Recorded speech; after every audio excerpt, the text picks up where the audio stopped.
They killed her live, across 37,000 frequencies, on every spectrum, in every tongue that the galaxy could scream in. 1 second, Ambassador Rika Vel was speaking. The next, she was gone. It happened in the center of the grand hall aboard Thurkuan, the jewel of the Jakai Empire. 17 kilometers of obsidian alloy and iridium spine, orbiting the smoldering blue star of Zorax 8. The hall itself was a marvel. Floors of white-tuned crystal that shimmered beneath one's feet, walls engraved with the history of 1,000 conquered worlds. Above, a dome of transparent diamond allowed starlight to drip in like holy wine. That's where Rika stood, poised, radiant, voice calm but commanding. She had trained for this moment her entire life, Earth's first formal summit with the Jakai. A chance to move past the ambushes, the dead moons, the blood-painted colonies. A hope, however fragile, to stop the extinction curve before it curved too far. And then the Overcommander raised a finger. No words, no gesture of apology, no declaration of war. Just a subtle movement, like flicking a crumb from one sleeve.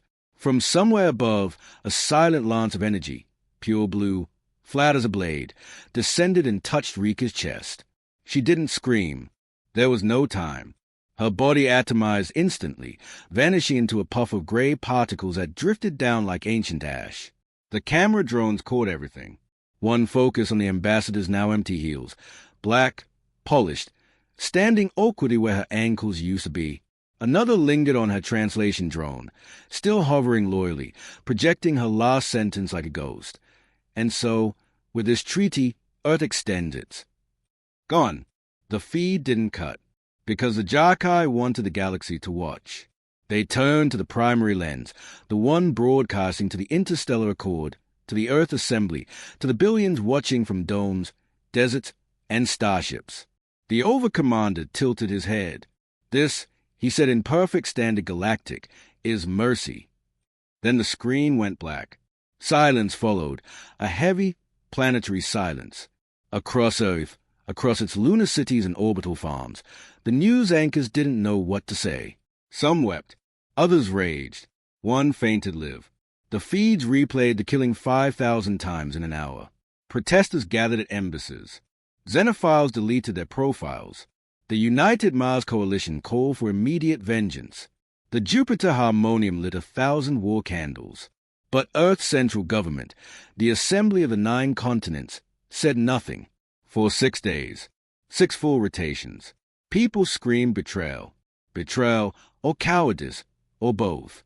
They demanded war fleets, orbital strikes, plasma tsunamis. Something, anything. Rika Vel had been more than a diplomat. She had been the face of humanity's grace, the one who brokered peace during the Tau rebellions, the voice that calmed the Titan uprising, the woman who walked through nuclear fallout Bayford to negotiate a ceasefire between warring biocults. And they turned her to vapor, like she was nothing. The silence from Earth grew louder than the murder itself. Until the 7th day, a single craft launched from the Arctic dockyards. No media coverage, no ceremony, no military insignia. Just a black shuttle the size of a tugboat, whisper silent and older than it looked. Inside it sat one man, human, young, slender, no armor, no team, no briefing. He wore a gray hoodie, thin, faded, stained like it had been slept in for a week straight. His jeans were torn at the knee. He wore mismatched sneakers. One earbud dangled from his collar. A faint beat of synth-punk trembled against his chest. His name was Cade. No last name in the records. No birthplace. No ID. He had no weapons listed in the manifest. No official mission declaration. But the shuttle's course was clear. It was headed straight for Thurkuan. No escort. No request for permission. Just a blinking signal. One word. Return. Inside the Jakai War Palace, alarms did not sound. They didn't believe Earth would send a child. Not after what had happened. When the shuttle requested landing clearance, the Overcommander himself reviewed the transmission. He watched the grainy feed of Cade brushing crumbs off his hoodie and sipping from a steaming thermos. Earth sends a servant, one of his advisors hissed. A waiter. No, the Overcommander replied. Earth sends a message. They allowed the shuttle to dock. Cade stepped out with a duffel bag over one shoulder, earbuds still in. He nodded politely at the guards, who laughed in that guttural, insectile language only Jarkai throats could produce. No translator drone accompanied him. He didn't need one. He walked with the ease of someone in his own kitchen, looked around the docking bay like he was searching for a good coffee machine. When a high-caused Jarkai official approached, wrapped in shimmering blood silk robes and flanked by guards with spike rifles, Cade didn't flinch. "You are Earth's reply?" the official asked. Cade smiled faintly. "I'm Earth's lesson. You do not appear to be military." "I'm not. No armor. Tuichi. No weaponry. I don't need any." The official sneered. "Then you are here to die, as your ambassador did." Cade's smile didn't change. "I'm here," he said softly, "to help you understand what you did." Before the guard could react, Cade moved. He stepped forward, grabbed the official by the throat, and slammed him against the bulkhead with such force the alloy wall bent inward like foil.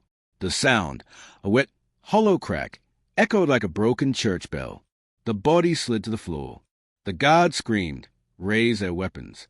Too slow. One blink later, 3 of them were dead.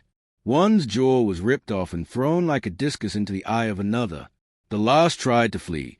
Cade tripped him with his shoelace and crushed his spine beneath a fire suppression cylinder. A surveillance drone zoomed in. Blood splattered across the front of Cade's hoodie in a long, red arc. He looked up at the lens and spoke clearly. "Broadcast this." By the time the overcommander saw the footage, Cade had already moved 5 levels deeper into the palace. The footage was still buffering. Blood mist-shimmered in the air like red fog. Limbs lay where they shouldn't. Alarms finally began to shriek. Guards flooded the corridors. Cade smiled and pulled up his hood. He vanished into shadow. From across the galaxy, screens flared awake. People who had wept over Ricaville now leaned forward in stunned silence. They watched this boy, this hoodie-wearing, coffee-drinking, inexplicably lethal twink, reduce the pride of the Jarkai to shredded armor and split mandibles. There were no fleets, no speeches, just one man, one message, and the beginning of something Earth would never apologize for. They offered him poison the moment he sat down. Not a blatant assassination attempt, nothing so crude. This was the Jarkai, after all. If they wanted you dead, they didn't serve you a bullet. They served you a test. A riddle. A cup. In this case, blackthorn sludge, a traditional Jarkai ceremonial drink, brewed from a plant that only grew in the digestive sacs of razor beasts. It stank of molten copper and boiled tar, and it could corrode bone if stored too long in the wrong vessel. They poured it steaming into a chalice made of compressed skulls, humanoid ones. Cade didn't blink. He picked up the cup with both hands like a sleepy student at a campus cafe, sniffed it once, and took a sip. Slow, thoughtful, eyes closed. For a heartbeat, the guard shifted. Some leaned forward. He exhaled. "Tastes like Earth coffee," he said. "From Boston." Before it flooded, a murmur rippled through the chamber. He placed the cup down carefully, folded his hands, and smiled. Next, they had brought him to the chamber of first contact, a mocking name. A vaulted chamber of crimson stone, carved with battle winds in the faces of conquered emissaries. No chairs. Jarkai didn't sit during negotiations. It was a sign of weakness, of doubt. Instead, both parties stood, 30 meters apart, encircled by 20 guards apiece. The walls were pulsing with ambient biolight. The ceiling wept with slow, amber resin. And standing across from Cade was Translator Mecuel Vaz, 3rd-tier caste, 38 confirmed diplomatic silences, a polite term for assassinations. Vaz tilted his translucent head.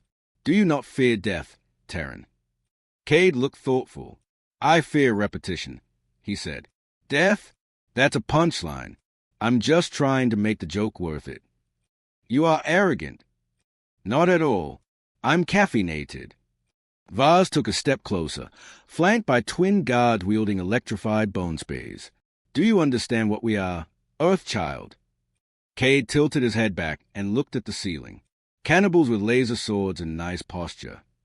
The guard on the left twitched. Vaz sneered. "We have ended civilizations, melted cities, ripped stars from orbit. What are you? A boy in a rag. Cade smiled gently. That's the thing about rags, he said. You don't notice them until they are soaked in your blood. They lunged. 3 guards. Instantaneous. Spade-tip screamed toward Cade's neck, chest, gut, a dance designed to kill fast, efficiently, beautifully. Cade didn't move. Not at first. Then, just as the first spear reached his hoodie, he pivoted. Not dodging. Not running. Dancing. He spun inward, using the first guard's momentum to shatter his own spine. The spear impaled a second guard instead. Cade yanked it free, slid beneath a third attacker's legs, came up behind him and whispered something into his ear. The guard's head exploded from the inside. No wounds, no impact. Just pressure. The others stepped back. Vaz stood frozen. What are you? Cade looked around. Blood splattered across his arms, his hoodie torn at the shoulder. Still Earth's lesson, he whispered. Did you think I was a war?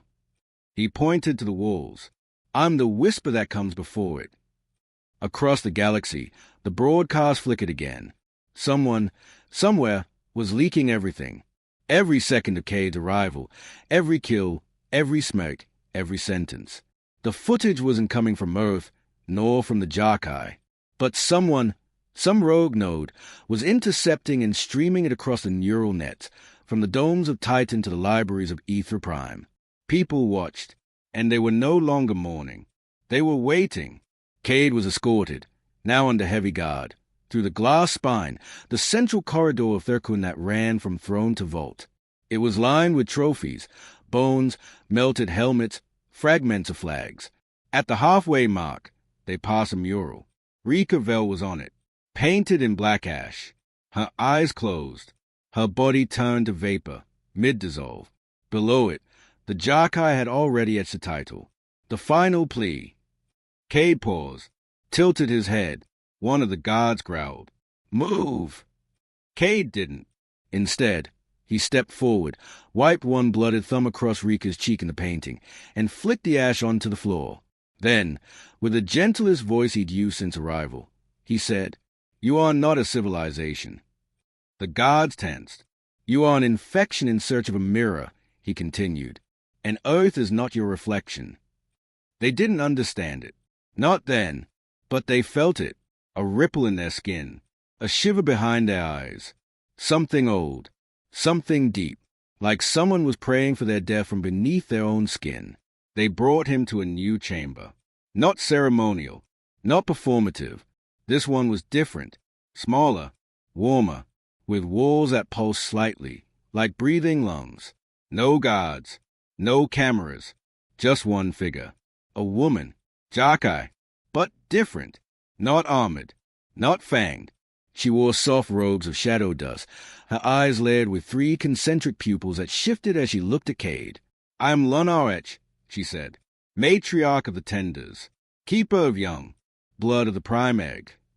Cade raised an eyebrow. "So, a teacher? In your language, yes. What do you teach?" She smiled. "Mercy." Cade tilted his head. "You're failing the curriculum." She laughed. Not a cool laugh. Not mocking. Genuine. "I thought so too," she said. A pause. Then, "Why did I send you?" Cade thought for a moment. Then he spoke slowly. "They didn't." She blinked. "What?" "They didn't send me. They just unleashed me." A long silence. Lunar studied him. "Then why come?" Cade stared at her, and the smile was gone. "They killed her." For the first time since arriving, he sat down, on the floor, cross-legged, tired. He opened his duffel bag, pulled out a small, dented thermos, opened it. Steam drifted up. The smell of earth, old beans, bitter, burnt, coffee. He drank in silence. Lunar watched, saying nothing. Outside, distant klaxons began to wail. She closed her eyes. "They will try to end you," she said. "They already did," Cade replied. "That's why I can't stop now." Another sip. Another moment of silence. Then he stood, looked at her. "You should leave," he said. Lunar nodded. She did. He was alone again, and not for long. A new sound filled the corridor, the mechanical snarl of hunters. Jarkai elites, not soldiers, not guards, kill artists, each one bred for war, genetically woven into their weapons, born in pain, raised in void, taught only to kill. 12 of them. Cade looked up, smiled, and pulled something new from his duffel bag, a folded piece of paper. He opened it. It was a picture, hand-drawn, childlike, crayon. It showed a star, a planet, a stick-figure woman, and a stick-figure boy. They were holding hands. The boy wore a hoodie. Cade folded the drawing again, put it away, then cracked his neck, and said, "Let's dance." They came without footsteps. The 12 Jarkai hunters. They were not assassins in the traditional sense. No cloaks, no whispers. They were bred to be pure violence, calibrated at the molecular level for speed, pain, and spectacle. Each one bore a name that didn't translate, not properly. Each name was a noise, a shriek, a hiss, a pulse of subharmonic terror that could fracture ceramic at close range. They didn't need introductions, because every hunter wore a face stamp, a holographic image of their last kill. Some bore the screaming visages of generals, others diplomats. One still carried the twitching face of an exo-child halfway through its final breath. They were art, ugly, sacred, final, and they were closing in on Cade like wolves scenting not blood, but blasphemy. The corridor narrowed into a throat of shadow. Cade didn't run. He walked, calmly, hood up, hands in pockets. The drawing still folded in his jacket. The air changed. It thickened. He could feel it now. The temperature dropped, the war pulse in the metal, the way the walls began to tremble before the sound hit. It was their calling card. The symphony of ending, the frequency chant that disassembled the will to fight. Most minds would collapse just from hearing it. He was not most minds. The first hunter dropped from the ceiling, 8 limbs, razor talons, skin like black coral. No weapon, just claws and an open throat, howling his untranslatable name. Cade flicked his fingers. A nail popped loose from the heel of his sneaker. He kicked it. It embedded into the hunter's face, directly through one glowing eye. The body convulsed, twitched, collapsed like rotten scaffolding. The scream cut off. Cade didn't stop walking. The second came from the left, silent and fast, a blur with chain whips for arms and a tongue that dripped toxins onto the floor, sizzling it into glass. Cade dropped, let himself fall. The whips passed overhead. As he hit the ground, he twisted, kicked upward, both feet under the thing's ribcage. There was a crack, then a wet gasp, and the thing folded inward like a dying spider. He rolled back to his feet. No smile this time, just a breath. Sharp, controlled. 2 down. He muttered, 10 to go. But they came faster now. 3 at once, from above, below, and behind. Cade moved like a ghost through smoke. He ducked the spear of one, kicked off the wall to launch into another's throat, used his momentum to spin mid-air and drive his elbow into a third's temple. They fell like broken choreography, one by one, until the corridor was littered with limbs and glistening black blood that hissed where it landed. Cade's hoodie was torn at the shoulder again, stained purple and green from Jarkai fluids. Still, he kept walking. The humming in the walls grew louder. They were adapting. The 7th hunter didn't attack. It spoke, not aloud, not in air, but inside his head. You are alone. Cade paused. You bleed. You tire. Earth will forget you. A cold spike drilled into the base of his skull. A voice laced with poison and pity. You are a story no one will believe. Cade looked up. Then he grinned. Good, he said aloud. I like being fiction. And then he did something they weren't ready for. He began to laugh. It wasn't a scream, not a battle cry, just laughter. Pure, warm, human. And it was wrong. So deeply wrong that the hunter froze. It couldn't compute it. Laughter, in the face of extinction, was a weapon older than war. Cade reached out, palm open, fingers loose, and snapped the thing's spine with a flick of will. No contact, no movement. Just thought. The body folded inward, imploded. 7 down. In the chamber above, the overcommander watched the feed with narrowing eyes. His learning, one of the generals whispered. Adapting mid-fight. No, the overcommander corrected. His remembering. The eighth hunter struck from a hidden panel. It was enormous, twice Cade's size, with armor fused to its flesh and a spine of hypersteel. It didn't speak. It didn't scream. It just roared and charged. Cade dropped his duffel, reached into his hoodie pocket, pulled out a coin. Simple. Bronze. Old Earth mint. He tossed it in the air, caught it, whispered, "Heads!" Then flung it, fast. The coin sliced through the hunter's eye, into the skull, and out the back. The thing kept running. 2 steps. 3. Then collapsed mid-charge. Cade walked past its twitching form, reached down, and picked the coin back up. "Heads," he repeated. 9, 10, 11. All fell. Not easily. Each fight etched itself deeper into Cade's skin, memory, breath. By the time the 11th went down, slashed from groin to jaw, he was staggering slightly, dragging one foot, chest heaving with effort. And then came the last. Number 12. It didn't move, didn't approach, just watched.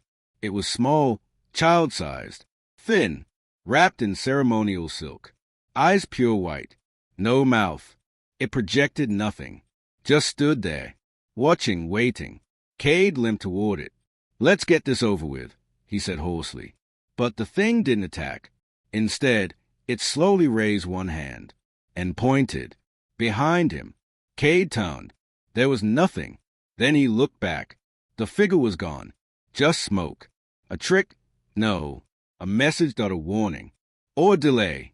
Because when he turned back around, the overcommander was waiting for him. He stood beneath a cathedral of steel and flame tall, wrapped in woven armor of skin and metal. His face was a jagged ruin of insectoid perfection, half machine, half statue. His voice rumbled like a failing engine. "Human," he said. Cade said nothing. "You have murdered our finest, desecrated our temple, shamed our history." "Yeah," Cade said, adjusting his hood, "but I did it with style." "You think yourself invincible. I think I'm pissed off." The overcommander stepped forward. "You speak of rage as if it matters, as if emotion grants strength." Cade's eyes narrowed. "No," he said softly, "it doesn't grant strength." He reached into his jacket, pulled out the drawing again, unfolded it, held it up. "It gives direction." The overcommander charged. No ceremony.no speeches, just war. And Cade met him halfway. They collided like galaxies, flesh and metal, fury and grief. Cade drove a knee into the overcommander's ribs, but was hurled across the room with a backhand swipe. He smashed into the wall, coughed blood, wiped it, and laughed again. He surged forward, ducked a blow, landed one, was caught in a chokehold and bit the overcommander's wrist until black fluid gushed down. They broke apart, fell, rose, again, until the chamber shook with the weight of it. Cade's hoodie was in tatters now. His knuckles split, ribs cracked, but his eyes burned. The overcommander roared, raised both fists, brought them down like executioner's hammers. Cade caught them, bare hands, and stood, teeth clenched, body shaking. "No more," he said. The overcommander struggled. Cade held, and then, with a sound like a thunderclap, he snapped both of the alien's arms backwards. The scream shook the walls. Cade drove his head into the overcommander's face once, twice, a third time. Cracks spread like veins across the alien's skull. Her name, Cade whispered, was Rika. And then he drove his thumb through the overcommander's eye and into his brain. The body twitched, collapsed, smoke curled from its mouth. Cade stood alone again, broken, bleeding, alive. He looked up at the dome, cracked now, starlight bleeding through like broken glass. He whispered, broadcast at. The body of the overcommander twitched once, then stopped. Steam rose from the broken sockets of its face. Cade stood over it, hunched, breathing in the staccato rhythm of spent fury. His hoodie clung to him in rags, soaked through with black alien ichor and his own blood. One eye had swollen nearly shut. His right hand trembled. And yet, he was smiling. Not with joy, but with a steady, final calm of a man who had already walked through hell, and now realized he was just at the gate. Behind him, the walls began to shift. The Cathedral of Silence, this last chamber of the Jakai command, was not made of stone. It lived, it felt, and now it was reacting. Spines emerged from the walls. The lights dimmed. The floor began to hum. It was waking up, and it was angry. The broadcast, still hacked, still leaking, reached further now. Not just military networks, but civilian ones. People in orbit cities, in methane tunnels, in drifting arc ships. They saw the grainy footage of a man in a torn hoodie standing over a galactic executioner. And they felt something alien. Hope.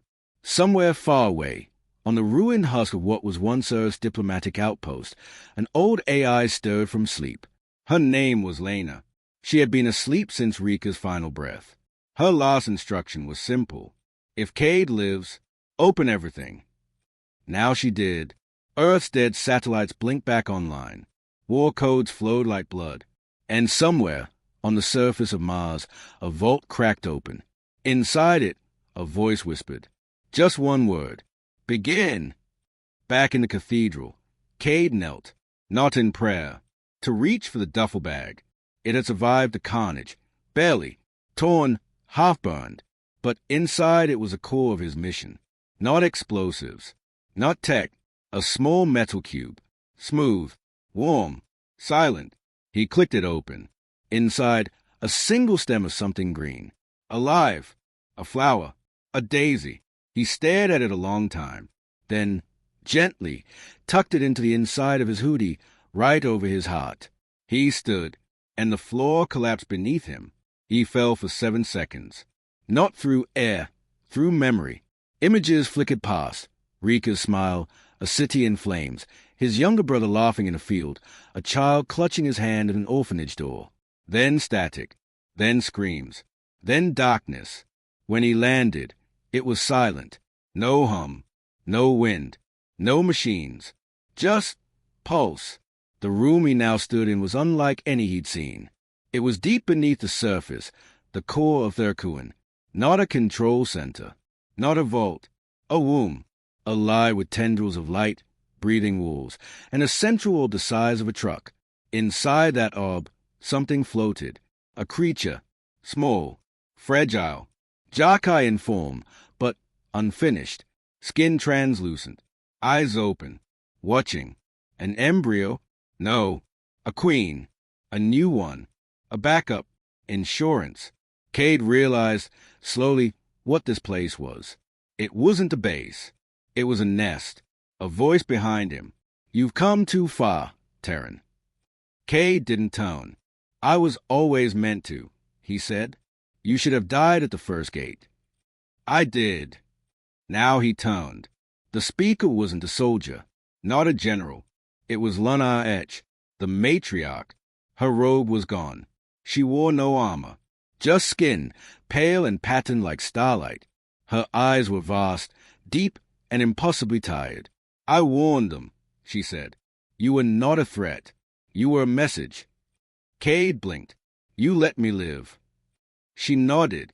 And now? She looked toward the orb. She must be born. 4 hour people to continue.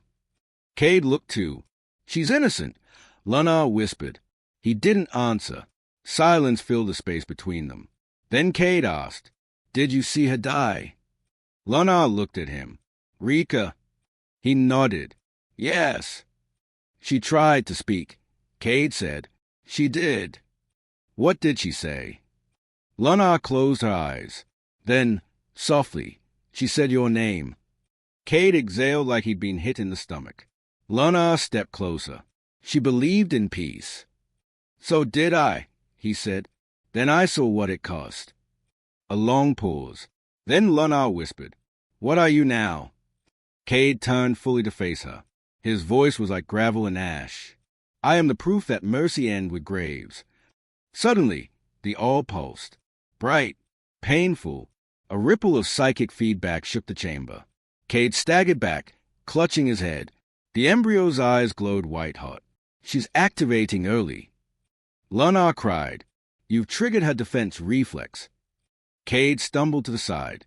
No, he said. She knows I'm here. More light. Tendrils of bioarmor began to wrap around the embryo, building a shell. A cocoon. It would rise soon. And when it did, the Jarkai would be reborn. Their war would restart. Millions more would burn. Cade stepped forward. Lunar blocked him. No, she said. She has not sinned.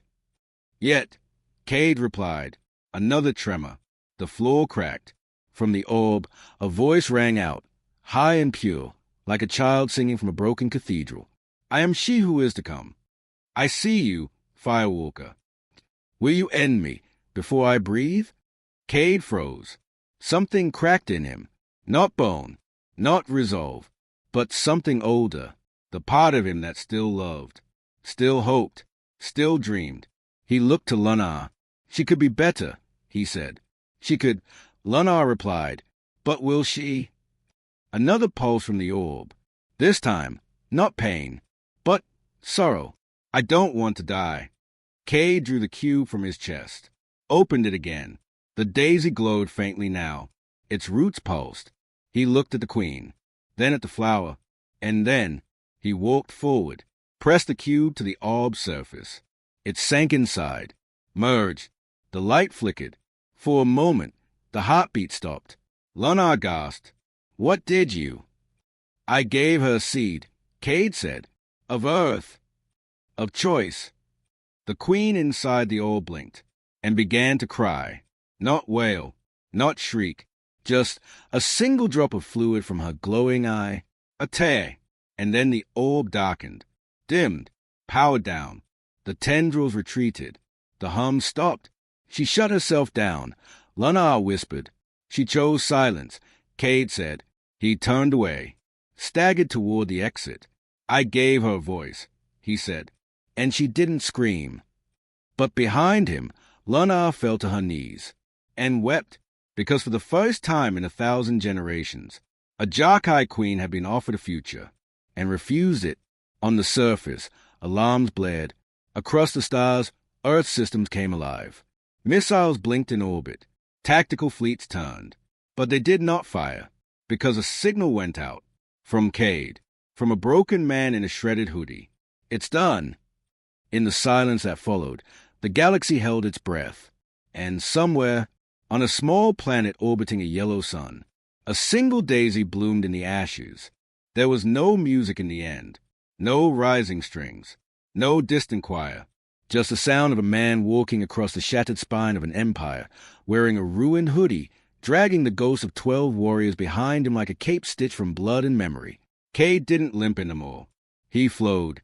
Each step across the crumbling deck of the Jarkai flagship echoed like a funeral bell. The orbital citadel, Therkuan, was dying. Fractured veins of lightning crackled through its foundations. Plasma leaks lit up the sky like dying auroras. The air tasted of ozone and surrender. Above him, a fleet watched. Earth's fleet, silent, armed, waiting. But they didn't strike. They waited for his signal. Because for the first time in human history, a man on foot outranked every admiral in the sky. He passed the remains of the over-commander, now just molten carbon, past the bodies of hunters, of gods, of synthetic priests. No one stopped him. Even the AI defense lattice went dark as he walked. He had not destroyed the Jarkai. He had outlived them. And that was worse. A comm channel crackled in his ear. Cade.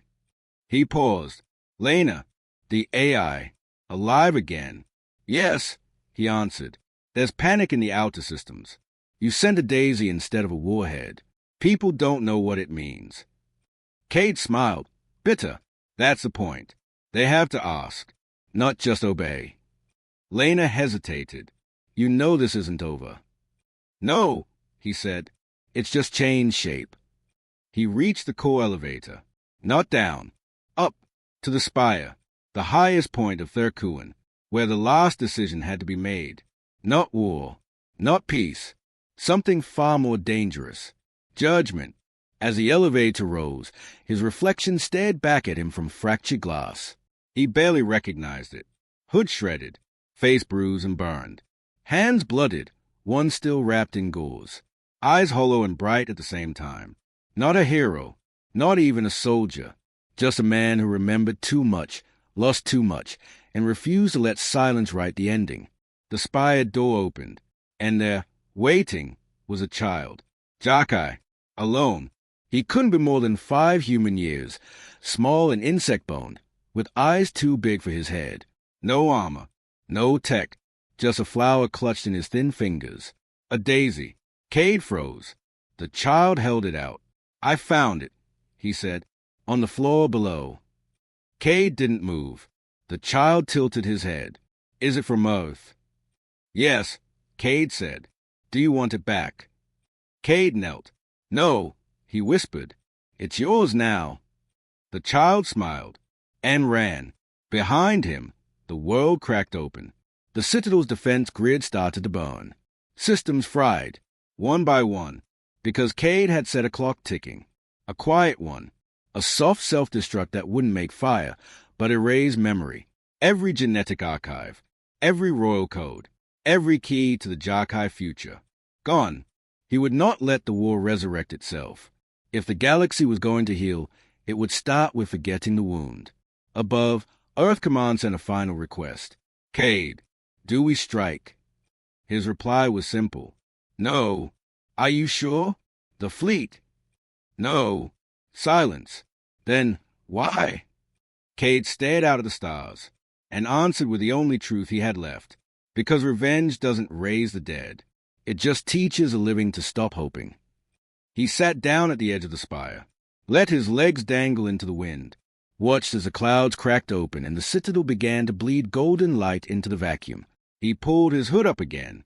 A reflex, a shield, a symbol, and for a moment, the entire galaxy held its breath, because one man in a hoodie had walked into the jaws of extinction and changed the conversation. But peace is not a flag. It's a funeral, and there were still debts to settle. The betrayal came fast. A flash on the far side of the spire. Not a soldier, not a Jakai, a human. Admiral Straven, Earthborn, decorated, arrogant. He stepped from the dropship in full-powered armor, flanked by his private unit. No insignias. "You were supposed to make them weak," he said. Cade didn't tone. "You were supposed to make them bleed, so we could finish them, claim their tech, their territories." Cade stood slowly. "You sent Rika." "I ordered her to negotiate." "You ordered her to die." Straven smiled. "No one loves a diplomat. But martyrs, they move nations." The rage returned. But it wasn't hot. It was glacial. Cade said nothing. Straven raised a gun. "You think your hoodie makes you untouchable." "No," Cade said, "but it makes me easy to aim at." A pause. Straven hesitated, then fired. Nothing happened. The bullet hovered midair, spinning, melting, disintegrating. Behind Cade, the air shimmered, and the Queen stepped forward. Not the one in the orb. Another, born too early, bred in silence, not yet weaponized. Just aware, she stared at Straven. He screamed and fell to his knees as blood poured from his ears, from his nose, from his mind. She didn't touch him, just looked, then turned to Cade. "You are my voice." He looked at her, stunned. "I'm a man in a hoodie." "Then the hoodie will be feared." Cade nodded and walked past Straven's twitching body. As his private unit backed away, terrified, he reached the edge, looked once more at the stars, then opened a small comlink, spoke into it softly. "Send the children. Send the teachers, not the fleets." Lena's voice answered. "Are you sure?" "No," he said, "but hope's never been about being sure." Then he turned off the channel and stepped away from the ledge, back into the war room, back into legacy. The galaxy would never forget the Jakai, but it would learn to speak of them differently, not as monsters, not as gods, but as people, tired, arrogant, dying people. And one human in a ruined hoodie who walked through their apocalypse and taught them how to whisper instead of scream, not because he was good, not because he was brave, but because he knew. The future was watching. In the years that followed, children wore hoodies, not as fashion, as memory, as warning, as promise, and deep beneath the ashes of their cooing, a daisy grew, watered not by blood, but by choice,